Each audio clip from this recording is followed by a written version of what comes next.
नमस्कार शेतकरी मित्रांनो, तुम्ही जर तुमच्या घरचे सोयाबीन पेरण्याचा विचार करत असाल तर त्याआधी त्याचे जर्मिनेशन टेस्ट होणे खूप गरजेचे आहे. तर आपण आपल्या घरच्या 3 व्हेरायटी घेतलेल्या आहेत. केडीएम, मालविका व उन्नती. प्रत्येकी व्हेरायटीच्या 100-100 सीडचे सिलेक्शन केलेले आहेत. त्या सिलेक्ट झालेल्या बिया आपण एका पोत्यावरती 10च्या लाईनमध्ये ठेवणार आहोत. एका लाईनमध्ये 10 बिया.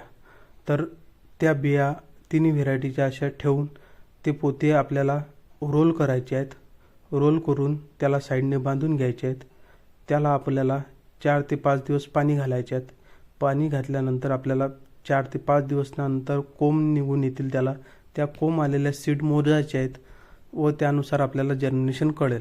आपण आपल्या घरच्या तिन्ही सीडची मांडणी अशा प्रकारे केलेली आहे आणि ती तिन्ही व्हेरायटी एका ठिकाणी ठेवलेल्या आहेत व त्याला नंबरिंग केलेली आहे. तर बघूया 4 ते 5 दिवसमध्ये काय रिझल्ट मिळतात. धन्यवाद.